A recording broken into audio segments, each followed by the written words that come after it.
Oh, that was amazing. Poor Loki can't catch a break. Well, he sure as shit got one when he met Thanos, but I have to admit that wasn't the worst of these Disney Plus shows, even if this last episode was a little too much talky for my liking. Whoa, Dave, did you just give Marvel a compliment, man? I said it wasn't the worst. That does not mean it was any good. I can think of a million things wrong with this show that wouldn't even scratch the surface with the problems I had with this show. Well, I thought it was really good. Tom is just the bestest Loki ever. The dude is a jewel in the crown of the MCU, man. And for me, these shows just keep getting better and better. And I am so pumped to see where all this leads. Welcome to the MCU multiverse, man. Well, yet again, it looks like Marvel are late to the party. DC have had their own multiverse thing going on for years now, but I suppose if you're going to copy, you might as well steal from the best. Dude, please, don't tell me you're gonna compare the CW-verse to the MCU, man. DC don't even have their own cinematic universe, never mind a multiverse, man. They have a throwing a crap against a wall and seeing what sticks verse, and it's going great, man. Haha, Greg, yet again, your humor is just as cringy as the jokes in these MCU shows, unless the joke is these shows. In that case, they hit the nail on the head. I thought Loki had some great moments personally. That scene where Loki is trapped in a time loop with Lady Sif makes me chuckle, but boy, did it make me sad when we was watching his life story. Wow, this show had all the feels. Sure did, Bob. The depth and range of the MCU knows no bounds, man. And this show had it all, and then some, man. And what a way to blow Phase 4 wide open, with the creation of the multiverse, and the next big bad going forward. Exciting times, man.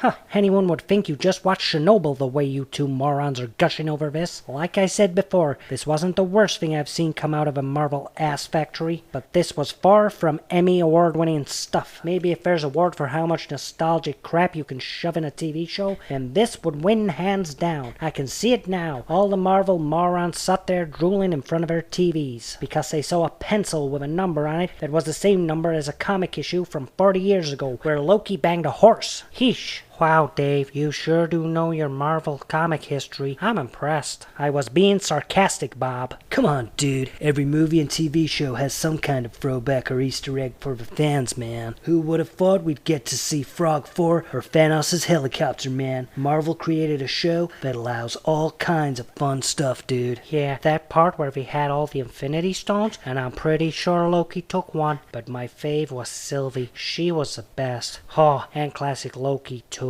Yeah, Lady Loki rocked, man, and Richard E. brought his A-game as always. The casting in this was spot on, dude, and the fact that we're getting a second season makes me even more pumped, man. The more Tom Hiddleston Loki is a plus in my book. For once, I'm inclined to agree with you. Tom's acting does elevate this show, but is sadly let down by the awful writing, and that whole love story with himself made my skin crawl. Ooh, for real, man, that right there was pure genius. Who else could Loki fall in love with other than himself? Man. Well, I hope in season 2 that Morbius finally gets to ride a jet ski. He deserves to get a happy ending too. Owen Wilson deserves to get a better gig if you ask me. And as for a second season of this, no thank you. Well, you're lost, Dave, cause the MCU train is in full motion, man, and here comes Kang. My body is not ready for this wild ride, man. I'm so excited to see him in Ant-Man 3. Wait, what? They're actually making a third one? My god, the MCU train is heading off the tracks if you ask me. Jealousy is not a good look on you, man, but I kinda feel for you, dude. I mean, seeing Marvel hit it out the park with all these amazing TV shows and movies must hurt when the company you love doesn't know their ass from their elbow, dude. But don't you worry, Dave. You've always got the Peacemaker show to look forward to, man.